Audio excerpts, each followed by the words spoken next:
शांत हो जाएंगी अगर परिंदे भी हिंदू और मुसलमान हो जाए। एक शैक्षणिक बीमारी हमारे समाज में मुझे नजर आती है और बड़े आश्चर्य की बात है, जिस देश ने पूरी दुनिया को तक्षशिला और नलंदा करके विश्वविद्यालय शिक्षा की बुनियाद रखी, आज विश्व के 100 सर्वश्रेष्ठ विद्यालयों में हमारा एक भी विश्वविद्यालय खड़ा नहीं हो पाता। जहाँ एक और हमारे पास IIT, IIM और NIT जैसे शिक्षण संस्थान है, वहीं दूसरी ओर इस देश के गरीबों की बेरोजगारी को बड़ा करने के लिए उनके हाथ में सर्व शिक्षा अभियान का चुनाव पकड़ाया जाता है। और मैं बता दूं, एक शैक्षणिक बीमारी का एक कारण वो ये कि हमारे देश की शिक्षा नीति केवल 2 तरह के लोगों के लिए बनती है। पहले वो जो विद्वान है और दूसरे वो जो धनवान है। और इसी तरह की कई गजबों की बीमारियों की जो जड़ है ना, वो है हमारा अंधविश्वास। जब तक इस देश में युवक के लिए मंदिरों में जाकर नारियल फोड़ कर भगवान को रिश्वत लगाते रहेंगे, हमारे समाज का शिक्षित वर्ग भी बिल्ली के रास्ता काटने पर खड़े हो जाना, अपने धन अपनी जाति को ऊंचा मानकर दूसरों के धन की अवहेलना करता रहेगा, तब तक ना तो हमारे देश में अंधविश्वास खत्म होगा और ना ही हमारा राष्ट्र निर्माण संभव होगा। और मेरे विचारों में हमारा राष्ट्र निर्माण तब संभव होगा जब इस देश में महिलाओं की पूजा नहीं, उनकी इज्जत की जाएगी। हमारा राष्ट्र निर्माण तब संभव होगा जब जाति का आरक्षण नहीं, समाज की शक्ति का अनुभव करेंगे।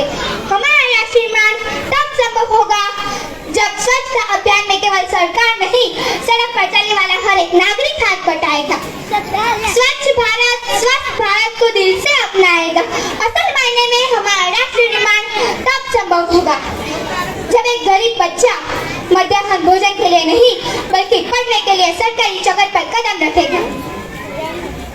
और हमारा राष्ट्र निर्माण तब तक संभव नहीं होगा जब तक इस देश का एक नागरिक नैतिक रूप से सतीन, चारित्रिक रूप से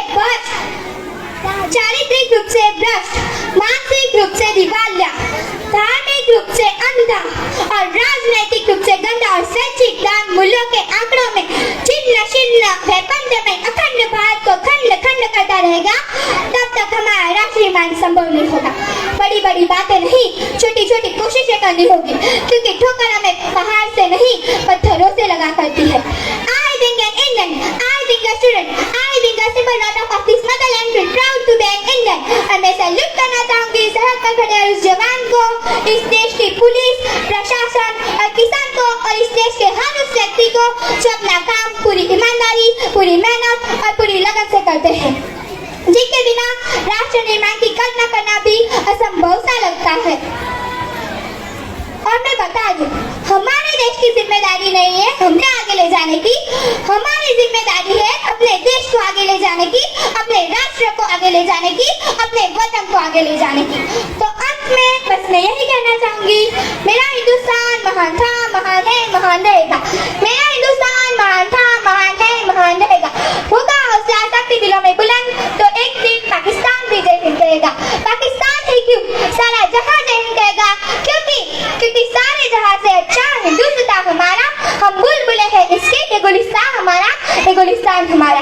जय हिंद।